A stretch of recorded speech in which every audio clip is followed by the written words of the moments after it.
네, 안녕하세요. 자, 벌써 또 내년 시험을 준비하기 위해서 지금 뭔가 하나씩 만들어 가고 있습니다. 자, 이번 시간은 여러분들 그 헌법 선택형 기출 문제를 같이 다루게 될 텐데, 일단 여러분들 그 교재를 일단 잠시 한번 보시면, 기존 교재는 제가 그동안 출제됐던 문제를 다 수록을 했었어요. 근데 이제 올해부터는 최근 5년치 기출 문제를 중심으로 하고, 그다음 최근 그 기출 문제 중에 빠져 있는 주제들이 있는, 아직 출제 안 된 부분들이 있는 건 기존에 나왔던 걸 가지고 다 매치를 시켜 놓은 거고요. 왜 이렇게 했느냐? 올해 여러분 시험 문제 보면 거의 최신 판례를 중심으로 문제를 도배를 했었어요. 그러니까 이 교수님들이 아마 과거에 있는 것은 눈에 많이 익었을 테니까 아마 변별력을 위해서 그렇게 하신 거였는데, 그도 그럴 것이고, 어차피 최신 판례가 가장 현재 흐름을 잘 파악하고 있는 것이고, 그래서 아마 그렇게 하고 있는 거였는데, 어쨌든 지금 문제 감각을 유지 차원에서도 최신 기출 문제가 훨씬 적중률이 높을 수밖에 없어요. 그래서 제가 최근 5년치 기출 문제를 중심으로 해서 문제를 편집을 했고요. 그다음 뭐 최신 5년 안에 출제 안 됐던, 그 이제 중요한 부분인데 출제가 안 됐던 부분들은 기존에 출제됐던 걸 가지고 5년 전에 나왔던 걸 메꿔 놓은 거고요. 그다음 아마 이 딴 기출 문제집과 달리 그 마지막에 보면 제 5편인가 4편인가 5편인가에 보면 종합 문제라고 있을 거예요. 종합 문제 4편에 아마 종합 문제라고 구성이 되어 있을 텐데, 그건 왜 그렇게 했느냐? 좀 이따 제가 이제 이 선택형 문제를 어떻게 공부해야 되는지 잠시 설명을 드릴 텐데, 어쨌든 종합 문제는 어느 한 분야에 국한해서 출제된 게 아니라 여러 분야를 아울러 가지고 출제한 부분이라든지, 그다음 사례형 형태로 출제된 것들, 그런 것들을 이제 이건 다 그냥 시대 흐름 관련 없이 다 끌어모아 놓은 겁니다. 예, 사례형 문제는 특히나 헌법보다는 사실 행정법에서 출제 비중이 훨씬 높아요. 그런데 이제 변호사 시험의 특징상 뭐 사례형 문제는 계속 앞으로 비중을 높여가지 않을까 이런 생각이 듭니다. 자, 그렇게 구성되어 있다는 걸 먼저 말씀을 드리고요. 7번 잠시 보실래요? 자, 일단 여러분들 그 선택형 문제를 접근하는 방법하고 그다음 사례형 문제를 접근하는 방법은 아예 달라요. 그리고 이제 판례도 선택형과 사례형에 활용하는 방법이 다 다른 것이고요. 그래서 사례형 기출 문제 할 때는 그때 사례형에 대해서 제가 설명을 드리게 될 것이고, 이제 선택형을 출제하는 스타일이 있어요. 그 유형이 스타일이 크게 세 가지입니다. 그 첫 번째 형태가 뭐냐면은 이 조문을 묻는 형태예요. 조문. 그래서 여러분들 그 헌법에서 조문에서 가장 기본적인 건 헌법 조문이죠. 헌법 130개 조문.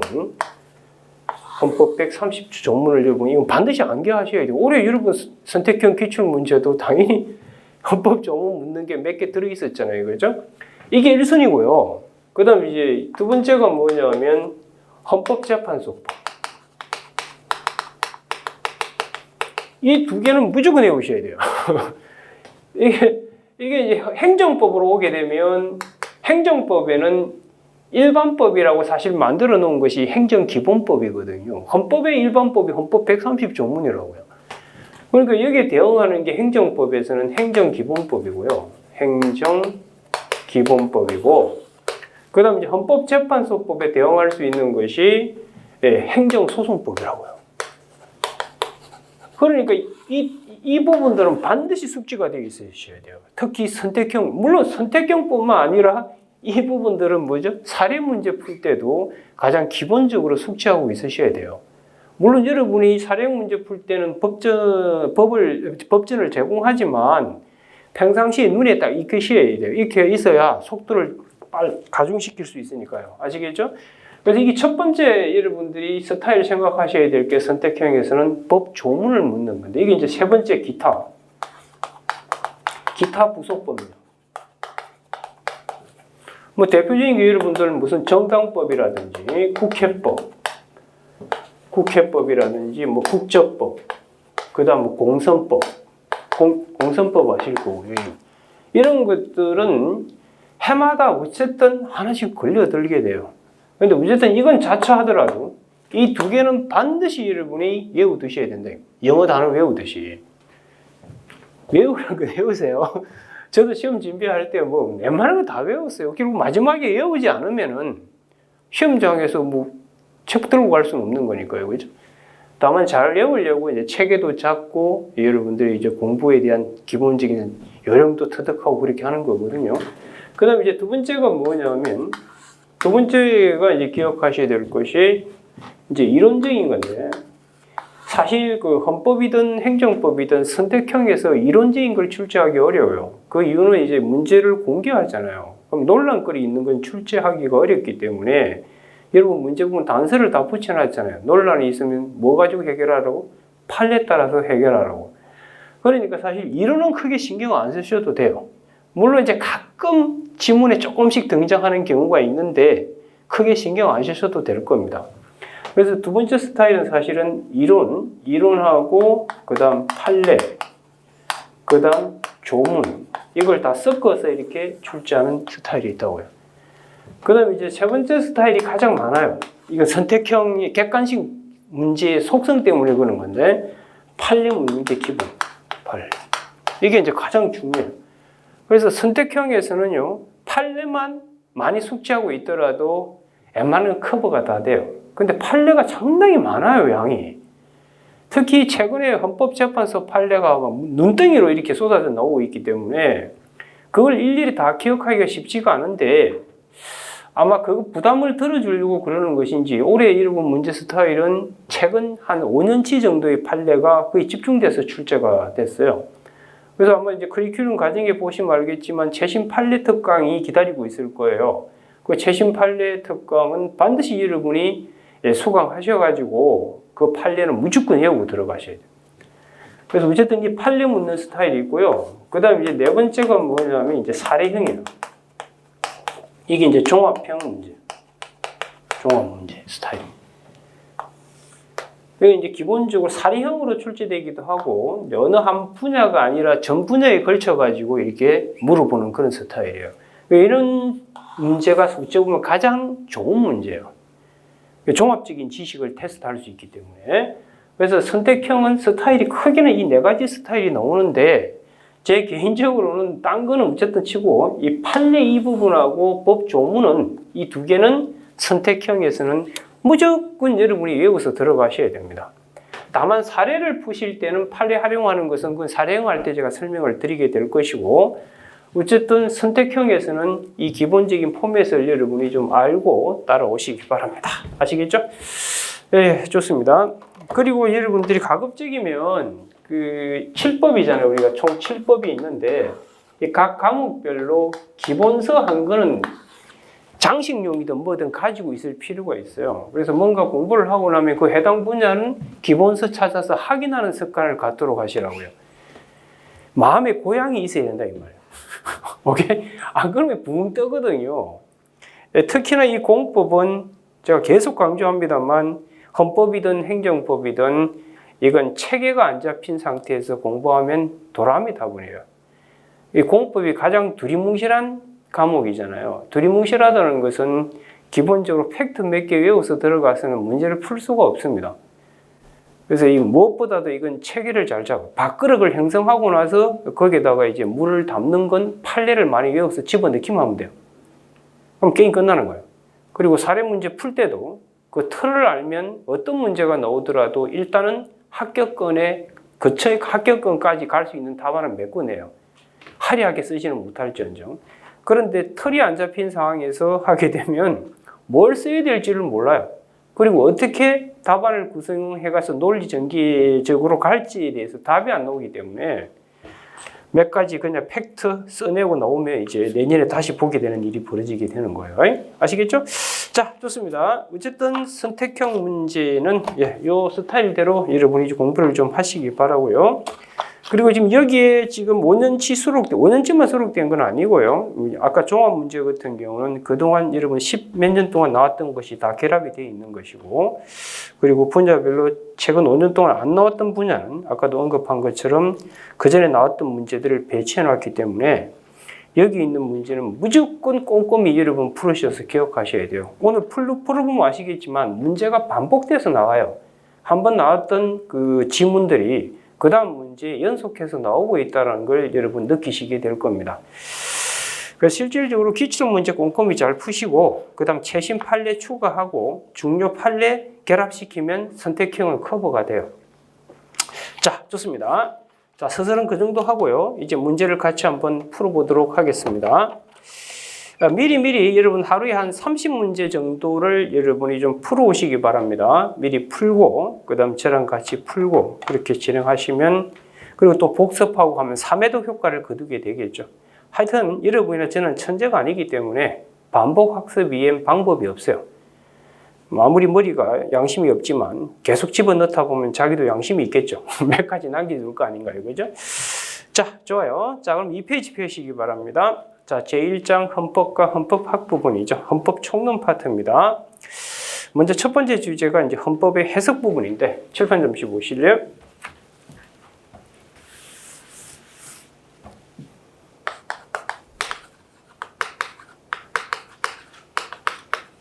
이 헌법 해석에서 여러분들이 이제 주목하셔야 될 건 헌법 자체를 해석하는 것도 있고요. 그 다음에 이제 규범 통제 배우셨잖아요. 대표적인 규범 통제가 위헌 법률 심판이잖아요. 규범인 법률을 헌법의 잣대에 들이대가지고 족치는 게 규범 통제라고 한다고요. 그럼 여러분들 헌법하고 아래법이 법률이잖아요. 그죠? 그래서 헌법을 해석하는 것이 있고, 이 법률 해석이 있는데, 이 법률 해석할 때 가급적이면 국회가 만든 이 법률의 의미를 살려가지고 존치시키겠다고 하는 게 뭐죠? 그게 합헌적 법률 해석. 들어보셨을 텐데. 그래서 이게 지금 합헌적, 이게 이제 시험 출제 포인트이기도 해요. 합헌적 법률 해석인데, 이 합헌적 법률 해석은 법률 해석이에요. 헌법 해석이 아니고요. 조심하셔야 되고, 그 합헌적 법률 해석의 대표적인 것이 변형 결정이잖아요. 변형 결정. 규범 통제 과정에서 이렇게 튀어나오게 되는 거라고. 위헌 법률 심판 과정에서 단순 위헌 결정하지 않고 이걸 한정 위헌 결정이라든지 한정 합헌 결정 이런 걸 하잖아요. 그죠? 그렇게 함으로써 법 조문을 날려버리는 것이 아니라 그대로 존치를 시킴으로써 국회의 입법권을 존중해 주게 되는 거거든요. 그래서 지금 이 부분에서는 지금 이 문제는 헌법 자체 해석을 물어보고 있는 거지만, 또 출제 가능성이 있는 건 합헌적 법률 해석에 대해서 여러분이 곁따라서 공부를 해 두셔야 돼요. 아시겠죠? 네, 그걸 전제하고 1번 문제를 같이 한번 풀어봅시다. 자, 먼저 헌법 해석에 관한 설명. 이거 헌법 해석이에요. 합헌적 법률 해석이 아니고요. 그 합헌적 법률 해석은 법률 해석이지 헌법 해석이 아닙니다. 물론 합헌적 법률 해석 과정에 헌법 해석도 수반돼서 일어나게 된다는 것도 아마 여러분이 배우셨을 거예요. 자, 헌법 해석에 관한 설명 중 옳지 않은 것은 일어났습니다. 자, 1번 지문 한번 볼까요? 자, 재헌헌법 이래 신체의 자유 보장 규정에서 구금이라는 용어를 사용해 오다가 현행 헌법 개정 시에 이를 구속으로 바꿨죠. 구금이 더 강력해요? 구속이 더 강력해요? 뭔가 숨이 답답해 오는 게 뭐예요? 구금으로 보이지 않아요? 그러니까 구금보다 구속은 범위를 좀 더 넓혔다라고 보면 돼요. 그만큼 구금에 해당하지 않을 정도가 되더라도 국민의 신체 자유를 보장하겠다고 이렇게 조문을 바꾼 거라고요. 쉽게 말하면. 그러면 우리가 이 구속을 어떻게 해석할 것인가 이 문제예요. 이게 이제 뭐와 관련되어 있는 거냐면 우리 헌법에 구속이라고 되어 있거든요. 이게 여러분들 헌법 조문 12조 사항을 펴보실래요? 법전을 반드시 들고 오세요. 하여튼 법 공부할 때 법전은 반드시 들고 오시기 바랍니다. 그 12조 사항에 보면 조문을 한번 읽어보시라고요. 뭐라고 되어 있는지. 누구든지 체포 또는 구속을 당한 때에는 즉시 변호인 조력을 받을 권력, 이 변호인 조력을 받을 권력과 관련되어 있는 거예요. 거기에 보면 체포 또는 구속이라고 되어 있잖아요. 이 12조 사항에 보면 이 변호인 조력받을 권리요. 변호인 조력 받을 권리인데 이 변호인 조력을 받기 위해서는 체포 또는 구속됐을 때거든요. 근데 이때 이 구속을 어떻게 해석할 것인가 이 문제예요. 그에 따라서 변호인 조력을 받을 권리가 생길 수도 있고 뭐예요? 안 생길 수도 있을 거 아닌가요? 그죠? 그래서 이 구속을 넓게 해석하겠다는 게 지금 헌법재판소의 입장이에요. 그래서 과거에는 이건 형사사법 절차, 형사사법 절차를 통해서 구속된 것만 집어넣었다가 이걸 확대하죠. 이건 행정 절차를 통해서 구속된 것도 집어넣겠다는 거예요. 이게 이제 처음에 자주 나오는 판례예요. 이 판례는 이게 여러분들 그 인천국제공항 그 대기실에 그 감금된 사건 기억나실 거예요. 예, 그 친구 관련된 겁니다. 그 난민 인정이 잘 안 돼가지고 그 인천국제공항 대기실에서 그 여러분들 그 출입국 관리법이라는 그 행정법에 따른 절차에 따라서 예, 구속돼 있는 상태가 된 것처럼 이 구속에도 그런 의미를 집어넣겠다는 거예요. 그래가지고 변호인 조력받을 권리도 이 친구들한테도 적용하겠다. 그게 이 판례의 내용입니다. 그래서 기본적으로 이 구속은 사법 절차에 의한 구속뿐만 아니라 무슨 절차도 집어넣겠다. 행정 절차도 집어넣겠다는 거예요. 그래서 이게 남문 불인정 사건 관련된 인천국제공항 대기실에서 5개월 동안이나 수용한 사건 기억나실 거예요. 이거 중요한 판례라고 이야기를 했었을 거고요. 그래서 행정 절차에서 구속된 자도 뭐다? 변호인 조력받을 권리가 인정된다. 그렇게 판시한 내용이에요. 이 1번 판례는 별표를 해두시고 여러분들 잘 기억하시기 바랍니다. 그래서 구금된 사람뿐만 아니라 구인된 사람에게까지 넓히기 위한 것으로 해서 범위를 넓히겠다는 거예요. 그래서 그동안은 사법 절차에 의한 것만 집어넣었지만 지금은 행정 절차에 의해서 이렇게 끌려온 사람도 인정을 하겠다는 거예요. 그래서 이건 변호인 조력받을 권리와 관련된 판례예요. 1번 판례 잘 기억하시고요. 자, 그 다음에 이제 2번 지문요. 헌법 8조 제1항을 잠시만 펴보실래요? 항상 조문을 체크를 하셔야 돼요. 헌법 8조 제1항에 보면 뭐라고 되어 있냐면 정당 설립은 자유이고 그 다음 복수정당제는 보장된다 이렇게 되어 있거든요. 이게 이제 정당의 자유에 관한 조문이에요. 헌법에는 뭐라고 되어 있냐면 정당의 설립이 자유다 이렇게 되어 있거든요. 근데 그 설립만 있는 게 아니고요. 정당 조직, 정당 활동 이걸 다 포괄해가지고 우리는 뭐라고 부르냐면 정당의 자유라고 해요. 그게 헌법 8조 제1항에 규정되어 있는 내용이다. 그게 이제 우리 헌법재판소의 기본 시각입니다. 그리고 이 정당의 자유는 정당만 누리는 게 아니고요. 개인도 누리는 기본권이에요. 그래서 여러분들 하나 기억하셔야 될 건 이 정당 있죠. 이 정당의 자유는 이건 단체인 정당뿐만 아니라 개인이 갖는 정당의 자유는 기본권이라는 거. 이거 하나 기억하셔야 되고. 오케이? 그래서 틀린 지문이 된 거예요. 그래서 개인적으로 가지는 기본권이 될 수 없다가 아니라 될 수 있는 거예요. 그리고 이것도 중요한 의미가 있지만 이 기본적으로 이 정당은 법인격 없는 사단으로 보통 얘기하잖아요. 이 정당이 기본권의 주체로서 인정받는 대표적인 영역이 첫 번째가 이 정당의 자유예요. 아시겠죠? 정당의 자유라는 거고. 그 다음 이제 두 번째, 여러분, 선거에 있어서의 기회균등권, 평등권이죠. 선거에 있어 기회균등권.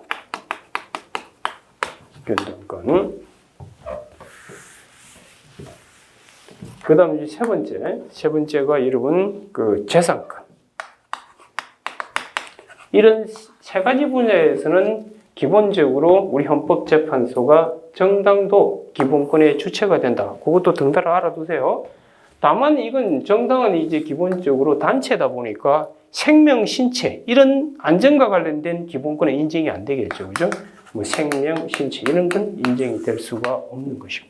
그런 거 기억하세요. 그래서 이번 질문은 뭐가 잘못됐는지 아시겠죠? 헌법 8조 제1항에 일단 이 지문에서 두 가지를 아셔야 돼요. 헌법 8조 제1항에 규정되어 있는 조문 내용은 정당 설립의 자유만 나와 있지만 정당 설립의 자유에는 정당 설립뿐만 아니라 그 다음 정당 조직, 정당 활동 이 세 가지를 다 포함하고 있고 그 전체를 아우러서 뭐라고 얘기한다? 정당의 자유라고 이야기를 하는 것이고 이 정당의 자유는 정당뿐만 아니라 개인도 누리게 되는 기본권이다. 그렇게 딱 기억을 하셔야 돼요. 그래서 선택형에서는 여러분 딱 결론을 알고 있으셔야 돼요. 이랬다 저랬다는 걸. 자, 그 다음 3번 지문입니다. 헌법 16조 조문, 헌법 16조 펴보셔야 되겠죠. 이게 뭐죠? 헌법 16조가 뭐냐면 그 주거의 자유와 관련되어 있는 거죠. 그죠? 모든 국민은 주거의 자유를 침해하지 않는다. 침해받지 않는다고 되어 있고요. 그 다음 주거에 대한 압수수색할 때 검사 신청에 의한 법관이 발부한 영장 제시라고 되어 있거든요. 그 영장 제시인데 이거랑 비교하셔야 될 게 헌법 12조 3항을 보실래요? 헌법 12조 3항에 보시면 그 신체 자유와 관련해 가지고요. 그 체포 구속 압수수색할 때 영장이 발부한 검사가 신청하고 그 법관이 발부한 영장 제시라고 되어 있죠. 근데 그게 뭐가 들어 있어요? 다만부터 영장주의에 대한 예외가 규정되어 있다고요. 12조 3항에는 다만부터 예외가 있나요? 다만 뭐라고 되어 있죠? 현행 범인인 경우와 장기 3년 이상의 형에 해당하는 죄를 범하고 체포 또는 증거인멸의 염려가 있을 때는 사후 영장 청구할 수 있도록 원래 영장은 사전 영장을 얘기하는 거잖아요. 그래서 영장주의에 대한 예외가 헌법 12조 3항에는 규정되어 있는데 이 16조에는 그게 없어요. 주거에 관계해가지고는 영장주의 예외 규정이 없거든요. 그런데 우리 헌법재판소는 비록 명문의 규정은 들어있지 않지만 12조 3항과 마찬가지로 일정한 경우에 뭐다? 영장주의에 대한 예외를 인정할 수 있다는 거. 이 판례도 잘 기억하세요. 그래서 같이 한번 볼게요. 헌법 16조 후문은 주거에 대한 압수수색할 때 영장주의에 대한 예외를 명문하고 있지 않지만 신체의 자유, 이게 이제 12조 3항 옆에 딱 적어 두시고요.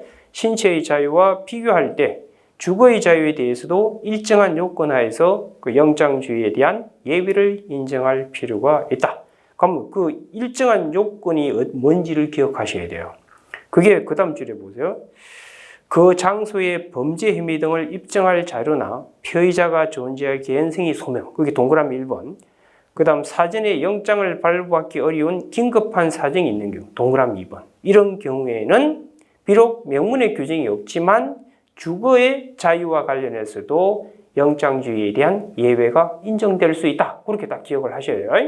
여기까지 오케이? 네, 좋습니다. 자, 그 다음 4번 지문 보도록 할게요. 이 4번 지문이 이제 헌법 32조 6항을 좀 펴보시면 32조가 뭐냐면 근로의 권리라고요. 근로의 권리. 근로의 권리에 대해서 이제 특례를 인정해 주는 거죠. 32조 6항이. 우리 근로 권리 가지고 특별 보호해 주는 게 여자, 그다음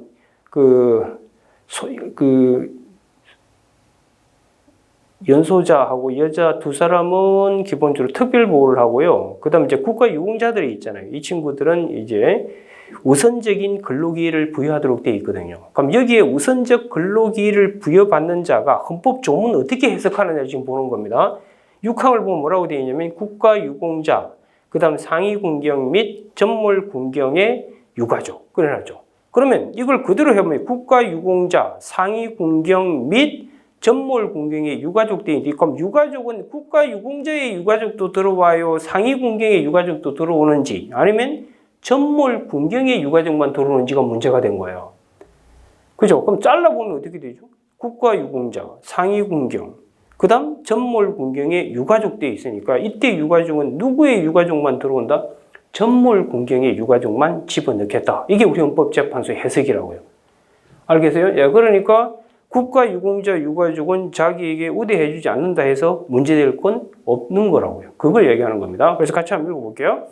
헌법 32조 제6항에 국가 유공자 상위 군경, 전몰 군경의 유가족은 법률이 정하는 바에 따라 우선적 근로기회를 부여받는다는 규정은 엄격하게 해석할 필요, 특례를 부여하는 거기 때문에 이런 사람 때문에 또 피해 보는 사람들이 많을 거 아니에요. 일반인들이. 그러니까 이건 엄격히 해석할 필요가 있다는 관점에서 조문 그대로 해석하자는 거예요. 그래서 국가 유공자, 상위 군경, 그리고 뭐다? 전몰 군경의 유가족. 이렇게 해석해야 되지. 국가 유공자, 유가족까지 들어가는 게 아니라는 거예요. 네, 그거 잘 기억하시고요. 자, 그 다음에 이제 5번 질문요. 그 헌법 21조 제2항의 집회에 대한 허가 금지 조항은 그 집회 21조 제1항이 이제 집회죠, 집회. 언론 출판의 자유, 집회 여기 나와 있을 텐데. 자, 거기서 허가 금지. 우리 언론 출판은 허가 금열을 금지하고 있고요. 그다음 집회는 허가를 금지하고 있죠. 금열이나 허가는 같은 거예요. 어쨌든 간에 허가 금지 조항은 처음으로 1960년 개정헌법 3차 개헌이죠. 그 4.19 터진 이후에 나온 3차 개헌에서 규정, 이건 이제 헌정사죠. 헌정사는 해마다 여러분 시험에 단글로 나오니까 나올 때마다 이렇게 외워두세요. 그래서 허가 금지 조항은 언제 처음 들어왔다고? 1960년 개정헌법 3차 개헌이에요. 그러다가 이제 가장 암울했던 헌법이 7차 개헌, 유신헌법이잖아요. 그때 들어와서 이제 삭제되었다가 현행법에 다시 규정된 것으로 집회 허용 여부에 허가제는 절대 금지예요. 아시겠죠? 허가 금지는 절대 금지, 예외가 허용되지 않는다는 것이 우리 헌법재판소의 기본 시각입니다. 됐나요? 자, 그래서 1번 문제에서 여러분이 기억하셔야 될 건 특히 1번 문제 1번 지문, 그 변호인 조력받을 권리 관련해서 행정 절차 과정에서 구속된 자도 들어온다는 거 반드시 기억하시기 바라고요. 그 다음 이제 두 번째 지문에서 헌법 8조 1항에서 말하는 정당의 자유는 정당 플러스 개인이 갖는 기본권이다. 그걸 기억을 하시고요. 그 다음 세 번째 지문에서 신체의 자유에는 영장주의에 대한 예외 규정이 명문으로 들어있지만 주거의 자유와 관련해서 영장주의 예외는 없지만 우리 헌법재판소가 해석을 통해서 인정하고 있다는 점을 기억하시고요. 근로의 권리에 대한 우선적 근로기에 부여받는 국가유공자 등을 해석할 때 유가족은 전몰 공경에 유가족만 들어온다. 하여튼 제가 지금 왜 이렇게 계속 이야기하느냐면 여러분들이 공부를 할 때 기본적으로 칼같이 딱딱 선택형을 공부 잘하려면 정리가 돼야 돼요. 정리. 대충 알고 넘어가면 안 돼요. 어쨌든 헌법재판소 판례 갖고 출제를 하게 될 테니까 그 결론을 정확하게 기억을 하셔야 됩니다. 아시겠죠? 그리고 이제 허가제, 언론 출판, 그 다음 집회에 대한 허가 금열제는 절대 금지 사유라는 거. 그거 딱 기억하시면 돼요. 됐어요. 그럼 1번 문제는 그 정도에서 푸시면 됩니다. 자, 그 다음 2번 문제로 넘어갈게요. 이제 헌법의 제정, 개정, 변遷인데 이 분야에서 시험 나올 건 개정밖에 안 나와요. 헌법 개정. 자, 7번 봅시다.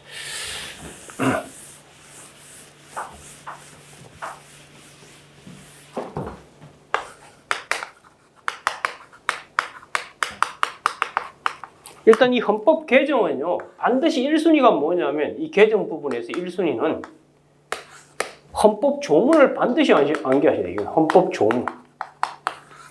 헌법 개정에서는 헌법 조문 128조부터 130조문까지 이건 반드시 외우셔야 돼요. 130조문까지 외우셔야 돼요. 그리고 헌법 개정 절차가 이 조문에 보면 어떻게 되어 있냐면 개정 절차가 먼저 1순위가 뭐냐면 제안이죠. 제안. 헌법 개정 제안하고 지금 우리 정치권에서 지금 헌법 개정하겠다고 난리죠. 대통령제에서 뭐로 바꾸려고? 어원내각제로 바꿔가지고 자손 대대로 해먹으려고 지금 그러고 있는 건데 아마 국민들이 쉽게 용납하지 않을 거예요. 그 다음 공고하고 그 다음 이제 세 번째 국회 의결을 하고 그 다음 이제 네 번째가 이제 국민투표 그 다음에 이제 다섯 번째가 여러분들 공포하고 여섯 번째 그 다음 발효되고 이렇게 되어 있습니다. 그래서 이 전체적인 흐름을 여러분들 128조에서 130조문을 가지고 여러분이 정리를 해 두셔야 됩니다. 아시겠죠? 그래서 이건 헌법 조문을 물어볼 수밖에 없어요. 기본적으로. 자, 봅시다. 두 번째 문제. 자, 헌법 개정에 관한 설명 중 옳은 것과 옳지 않은 것을 올바르게 조합한 거 그려놨습니다. 자, 기억 질문 볼까요? 자, 국회는 헌법 개정안이 공고된 날로부터 60일 이내, 이 공고를 하잖아요. 이게 공고하고, 그 다음 국회에서 의결하고. 이렇게 돼 있어요. 그죠? 자, 국회는 헌법 개정안이 날짜 기억하셔야 돼요. 하여튼 날짜 가지고 장난 좀 안 쳤으면 좋겠는데. 공고된 날로부터 60일 이내에 의결해야 하고 국회 의결은 국회 제적의원 300명 중 200명 이상의 찬성을 얻어야 한다. 그 이제 조문을 보시면 헌법 130조 조문에 보시면 그 3분의 2 이상의 찬성을 얻어야 한다고 되어 있거든요. 그럼 지금 우리 국회 제적의원이 300명이잖아요. 그러니까 200명이 되면 3분의 2잖아. 그러니까 이건 맞는 거죠. 200명 이상의 찬성. 숫자 기억하시면 2, 3은 6이죠. 그거 보세요. 6, 3, 2잖아요. 그렇게 기억하세요. 2 곱하기 3은 6이잖아.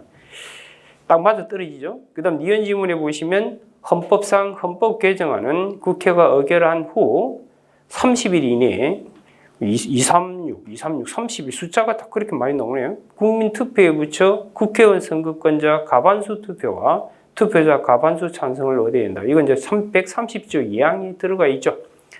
그래서 그것도 잘 기억하셔야 돼요. 국회의원 선거권자 과반수가 투표해가지고 그 투표한 자의 과반수 찬성을 얻어야 된다는 거. 그 다음 디귿에 보시면 헌법 개정은 국회 제적의원 300명 중 150명 이상의 발의로 제한될 수 있다. 제적의원 과반수죠. 과반수가 뭐예요, 여러분? 반을 넘어야 되잖아요. 반을 넘어야 되니까 151명은 돼야죠. 그죠? 300명 중에 150명이면 딱 반이죠, 반. 반이지 과반수가 아니잖아요. 그죠? 그래서 디귿 지문은 잘못된 겁니다. 누가 출제했는지 정말 정말 쫀쫀한 문제라 생각이 들지 않아요? 그 다음에 이제 리얼 지문에 보시면 성문헌법의 개정은 헌법의 조문이나 문구의 명시직이고 직접적인 변경을 내용으로 하는 헌법 개정안 제출해야 하고 하위급인 법률의 형식으로 일반적인 입법 절차에 의해 당연한 말을 적어놓은 겁니다. 이게 이제 뭐냐면 오른쪽 판례 보실래요? 여러분 한미무역협정이 있잖아요. FTA 한미무역협정 이건 여러분들 이제 정식 조약이고 정식 조약은 아시다시피 이제 누구의 동의를 거치죠? 국회 동의. 국회 동의를 거친 정식 조약은 뭐와 같은 레벨이 있다고 배우셨죠? 법률과 같은 레벨이 있다고 했잖아요, 그죠? 그렇죠? 그러면 이거 여러분들 이 법률과 같은 레벨에 있는 걸 바꾼다든지 새로 만든다든지 개정한다 할 때 국민 투표를 거칠 필요는 없는 거죠. 왜? 무슨 레벨이기 때문에? 법률 레벨이기 때문에. 그걸 얘기하는 겁니다. 그래서 그 리얼 지문에 보시면요. 그 세 번째 줄부터 보실래요? 한미무역협정의 경우 체크하세요. 국회의 동의를 필요로 하는 조약, 즉 정식 조약이에요. 정식 조약은 그건 법률과 같은 효력이 되는 거죠. 그죠? 그래서 성문헌법이 이 법률 때문에 성문헌법이 개정될 수는 없죠. 하위법이 상위법을 바꾼다는 게 말이 돼요? 안 되잖아요. 그죠? 그래서 한미무역협정으로 인하여 청구인의 헌법 130조 제2항에 따른 헌법 개정 절차에서 국민투표권이 침해될 가능성은 애시당초 인정이 될 수가 없는 거죠. 이해가 되죠? 이건 헌법이 아니기 때문에. 됐어. 그 정도. 자, 그 다음에 이제 6페이지로 넘어오실래요? 대한민국 헌법청설. 그 한국 헌법에 개정해가지고 이제 한국 헌정사죠. 이 헌정사는 수험생들의 태도가 두 가지로 나뉩니다. 아예 제끼고 가겠다. 그런 친구들하고요. 왜냐하면 이거 뭐 꼼꼼히 외우기가 만만치 않으니까 에이 그냥 너무 찍고 지나가겠다. 이렇게 하시는 분도 있고요. 그래도 한 문제라도 건져야지 하면서 이렇게 꼼꼼히 정리하는 친구들도 있더라고요. 이건 뭐 제가 크게 설명할 내용이 있다기보다도 여러분들이 뭐 특징적인 것들을 중심으로 기억을 하셔야 돼요. 우리가 지금 우리 헌정사를 보면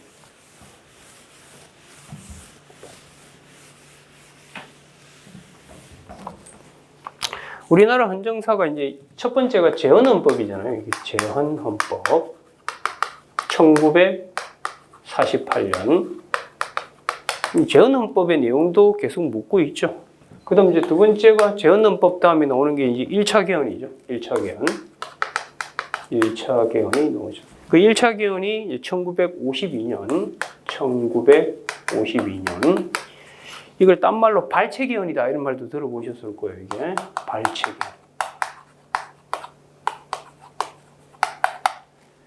그리고 이제 세 번째가 이제 2차 개헌이죠. 2차 개헌은 곧 튀어나오죠. 2차 개헌. 하여튼 옛날에는 헌법도 자주 바꿨어요. 1954년도에 바꿨지. 이게 그 유명한 4.4 오입 개헌이라고. 4.4 오입 개헌이라고. 그 다음에 이제 네 번째가 여러분들 3차 개헌. 3차 기원이 흘러놓은 이게 1960년 4.19 혁명 터지고 나서 놓은 거죠. 1960년 4.19 혁명이 터지고 나서 이제 나오게 되는 거. 그래서 다섯 번째가 이제 제4차 기원이죠. 제4차 기원. 이게 이제 이거는 내가 1960년인데 부칙만 바꾼 거죠. 1960년에 부칙만 개헌했어요. 부칙만 바꾼 거고 큰 내용은 없고요. 그다음에 이제 5차 개헌. 이게 이제 원류 쿠데타 이후에 나온 거죠. 박정희 이전 그때 1962년 5.16 저기 자기들은 혁명이라고 그러고 다른 사람들은 쿠데타라고 그러고 뭐 그러는 거죠. 그다음 일곱 번째 이제 6차 개헌은 이제 그 박정희 전 대통령이 이제 계속 하고 싶었겠죠. 그래서 1969년도에 이제 이걸 삼성개헌이라고 그죠. 삼성개헌 계속 해먹을 수 있도록 하는 거죠. 그다음 7차 이게 또 유명한 또 유신헌법이라는 거죠. 그죠? 1972년 이게 유신헌법. 참 얼마 안 되는 헌정사에 많이도 바꿨죠. 그다음 이제 8차 개헌이 이제 전두환 8차 개헌이 1980년 12.12 군사 반란 사건으로 이제 8차 개헌 12.12 사태. 그다음에 이제 9차가 지금 현행 헌법이잖아요. 그죠? 1987년 노태우. 이걸 이제 또 공화국으로 왜 나오는지 모르겠어요. 제가 보기에 별 변화도 없는데 무슨 보통 여기까지를 합쳐가지고 보통 제1공화국 이렇게 합니다. 1공화국. 이걸 1공화국이라고 이렇게 부르고. 그 다음에 이제 요 3차, 네 번째하고 요걸 합쳐가지고 보통 이제 2공화국이라고 그러고요. 제2공화국. 그 다음에 이제 요거 두 개 합쳐가지고, 제3공화국이요. 3공화국이라고 그러고. 그 다음에 이제 이거 7차 요걸 제4공화국이요. 제4공화국. 그 다음에 8차를 제5공화국이라고. 이 9차를 제6공화국. 이런 식으로 이제 분류를 해놨습니다. 알겠어요? 네.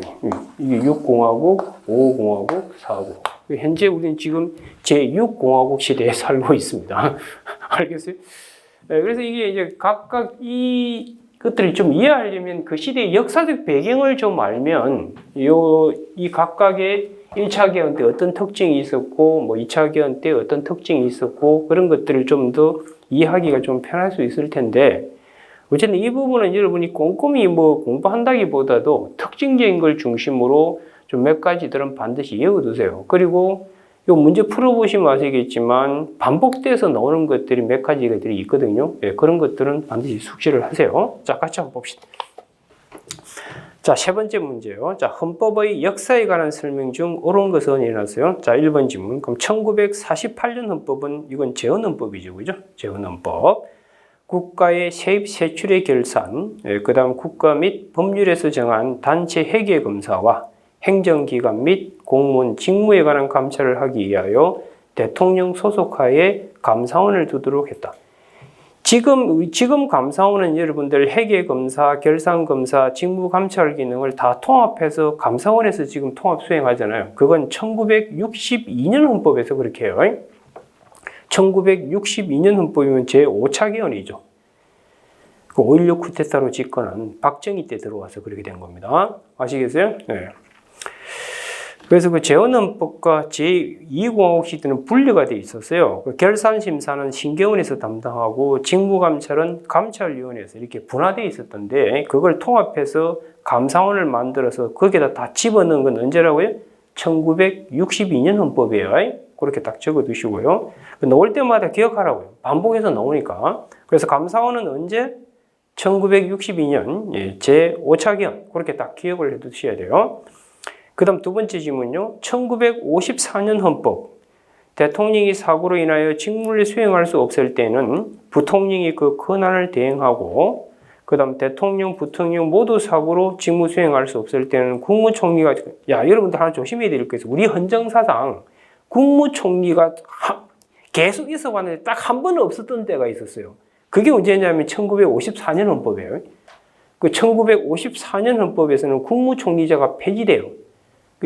우리나라 헌정사에 유일하게 국무총리가 없던 때가 언제라고요?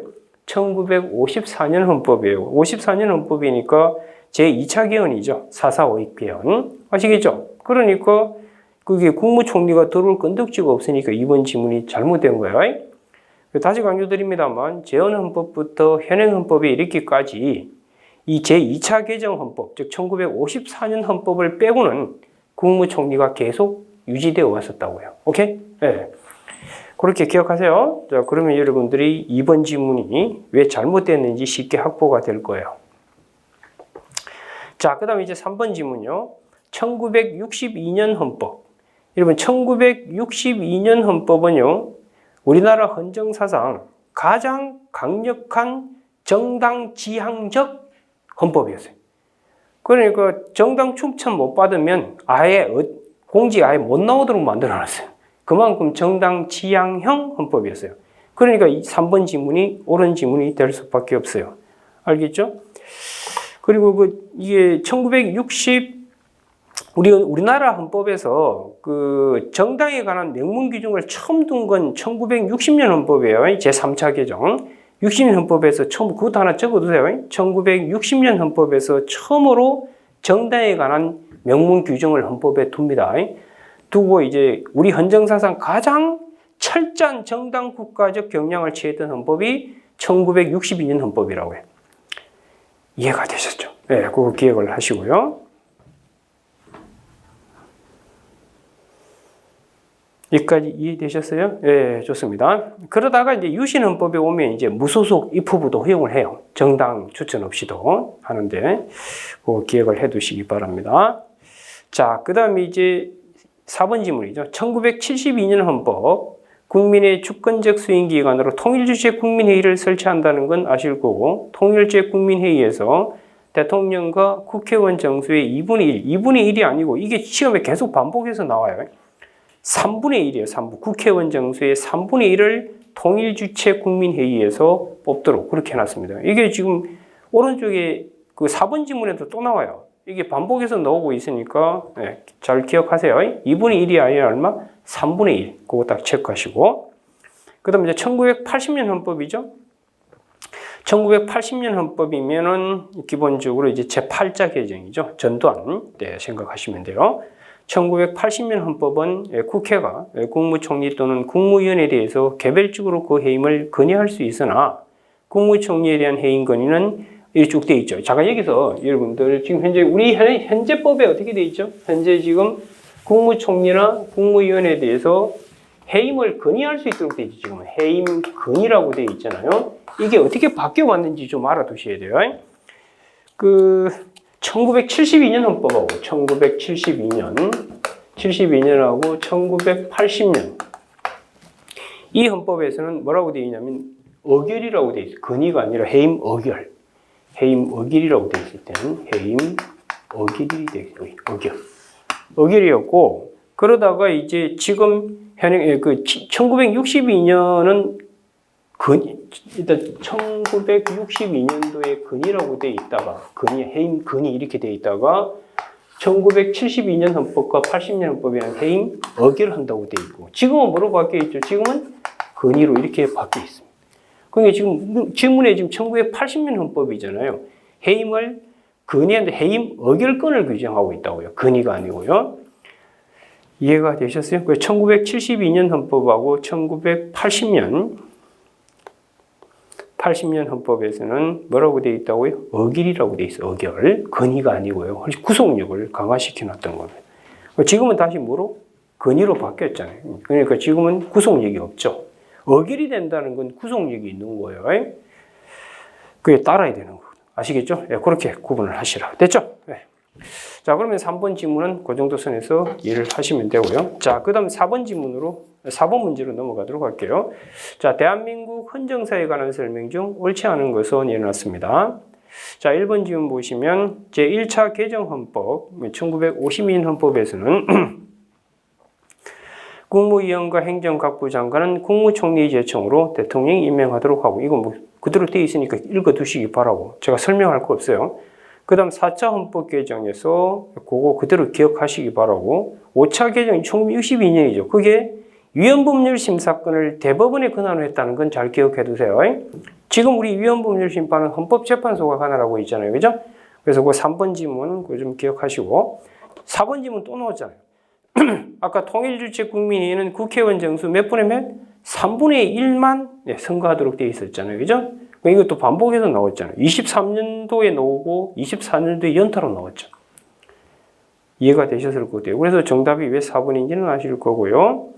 그 다음 뭐 제8차 개정. 이때 이제 뭐 8차 개정이면 전두환 때잖아요. 그러니까 12.12 군사 쿠데타로 집권하니까 국민들이 슬퍼 안 슬퍼? 슬프니까 이제 행복추구권도 집어넣고 막 국민에게 뭔가 보여줘야 되잖아요. 연좌제도 금지하고 뭐 이런 게 들어오게 됩니다. 아시겠죠? 자, 이제 5번 문제로 넘어가도록 할게요.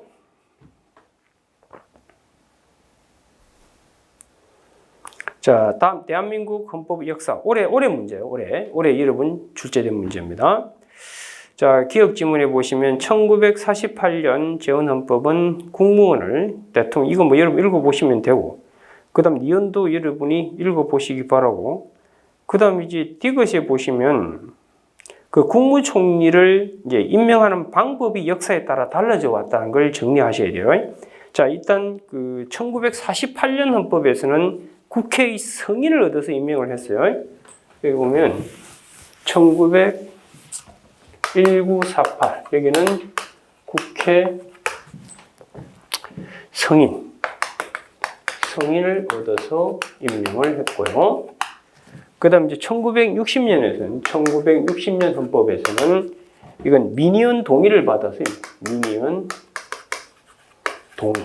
동의를 받아서 한 거고, 그 다음에 이제 1962년도에서는요, 1962년에서는 그 국회의 동의나 승인이 필요 없었어요. 이게 특이한 겁니다. 그래서 출제한 거예요, 이게. 국회 동의 이런 게 필요 없다고요. 국회 동의나 승인, 이걸 요하지를 않았다. 그 다음 이제 1972년부터는 이거 이제 사전 동의를 받아서 이렇게. 지금도 동의받아서 하잖아요. 그죠? 이렇게 바뀌어 있다는 걸 아셔야 돼요. 그래서 특이한 건 국무총리 임명에 국회가 전혀 관여한 적이 없었던 제가 언제라고요? 1962년 헌법이라는 거. 그걸 여러분이 기억을 하시라는 문제입니다. 아시겠죠? 그 다음 이제 8페이지 오시면 리얼 지문 보세요. 또 나왔죠?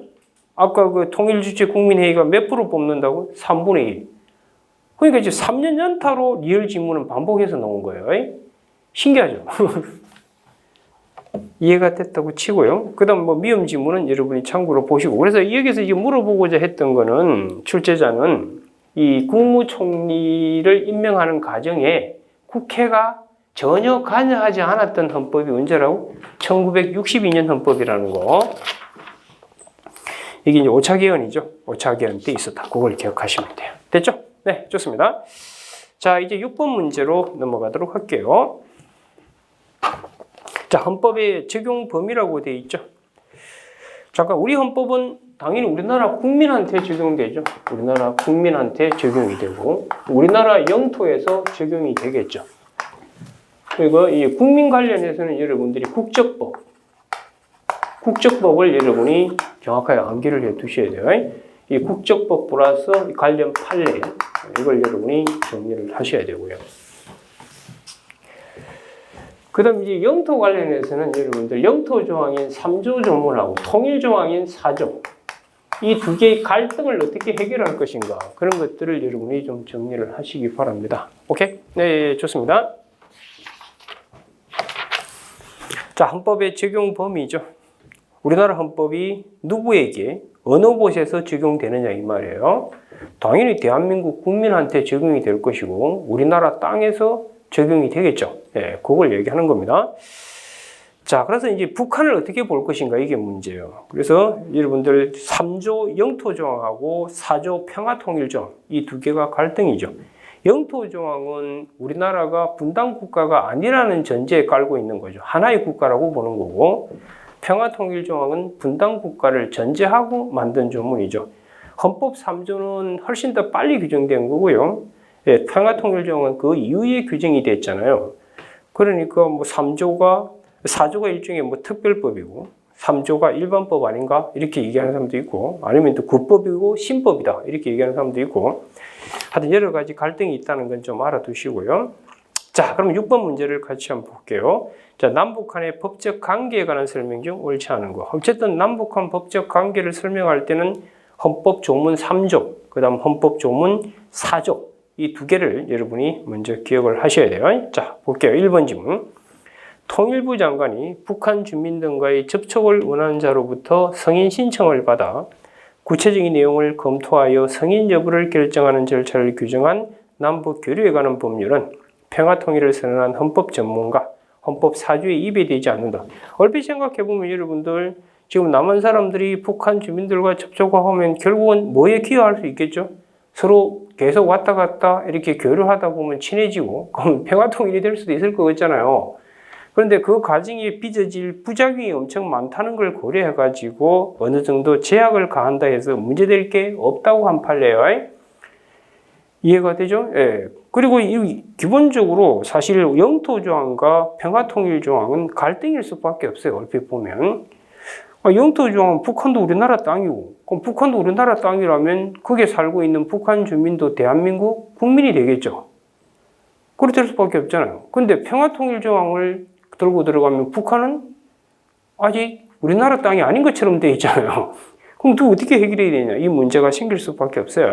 어쨌든 그 1번 지문 해설은 그런 시각에서 쳐다보세요.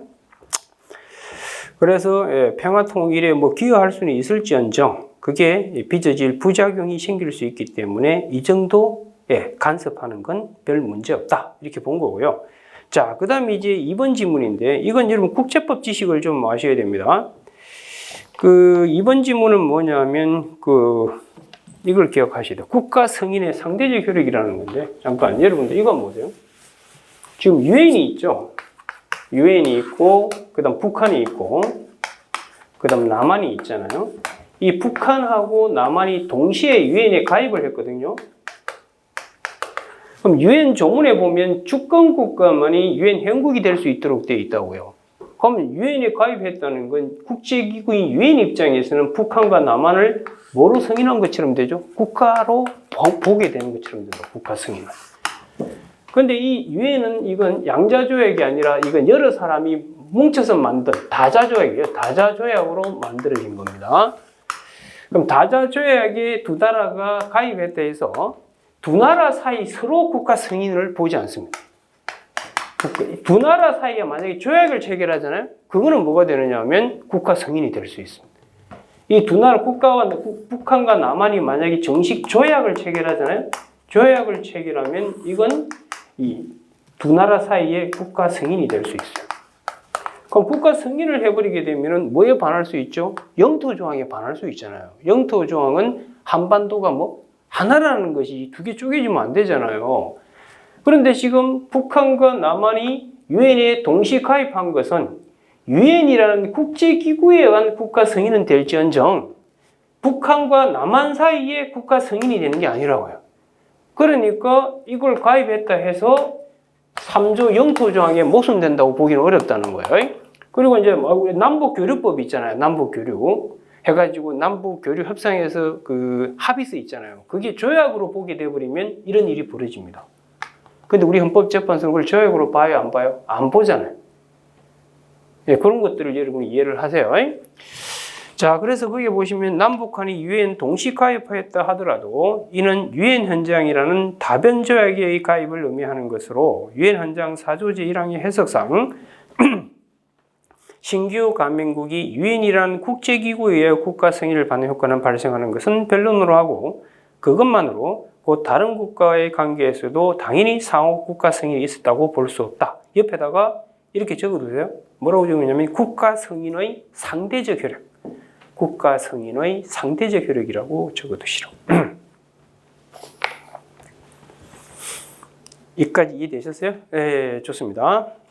저는 이제 국제법을 공부했었고 또 강의도 했었기 때문에 이걸 여러분에게 좀 제대로 전달할 수가 있는데, 하여튼 국제법에서 여러분들이 또 선택 과목에 들어있지 않아요? 선택은 안 할 거고. 자, 그 다음 3번 지문 보도록 할게요. 자, 국가보안법 7조 제1항 국가의 존립, 안전, 자유, 민주. 이 국가보안법은 이제 뭘 전제하고 사실 하고 있는 거죠? 이 북한이 무슨 단체? 반란단체로처럼 보고 지금 규정을 해놓은 거예요. 그렇기 때문에 이 국가보안법 자체를 바로 위헌이라고 하기는 어렵고요. 그리고 국가보안법을 해석할 때는 좀 엄격한 해석을 하라는 게 우리 헌법재판소의 기본 시각이에요. 그러니까 그건 참고로 보시면 되고. 자, 그 다음에 이제 4번 지문 보도록 할게요. 헌법재판소는 남북 당사자 간에 이루어진 합의인 남북사의 하에 불가침 및 교류 협력에 관한 합의서, 이걸 조약이냐 아니냐가 중요한 거예요. 이거 만약 조약으로 보게 되면 이건 양자조약이 되죠. 그럼 북한은 뭐가 되는 거죠? 정식 주권국가가 남한이 주권국가를 인정해버리게 되면 무슨 조항이 위배될 가능성이 있죠? 3조 영토조항이 위배될 가능성이 있다고요. 그래서 우리 헌법재판소는 이건 조약이 아니다. 당연히 그렇게 몰아가야죠. 이해가 되셨나요? 조약이 아니기 때문에 문제될 거 없다. 이렇게 판시한 거예요. 그래서 이건 뭘로 봤느냐 하면 조약이 아니라 그냥 정치적 쇼라는 거예요. 그걸 딴 말로 신사협정이라고 그래요. 신사협정. 그래서 밑에 4번 지문에 보시면 해설한 부분 보시면 그 공동성명 또는 신사협정에 준하는 것이다. 그러죠.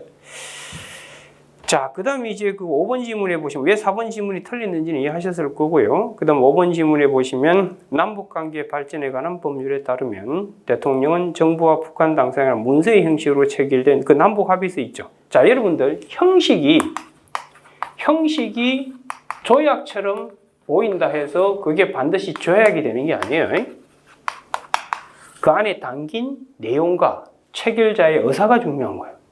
그래서 이게 지금 보면 뭐냐면 남북 합의서 있잖아요. 그 남북 합의서 비준하기에 앞서서 국무회의 심의를 거치고 그다음에 이제 국회는 동의권을 갖는다. 마치 이거 보면 뭐 만들어가는 과정하고 거의 똑같다고요? 조약을 만들어가는 과정과 똑같거든요, 사실은. 그렇다 하더라도 이런 형식을 취했다 해서 이것이 바로 조약이 되는 건 아니라는 게 우리 헌법재판소의 입장이라고요. 어쨌든 이 5번 지문은 남북관계 발전에 관한 법 조문을 그대로 소개한 거예요.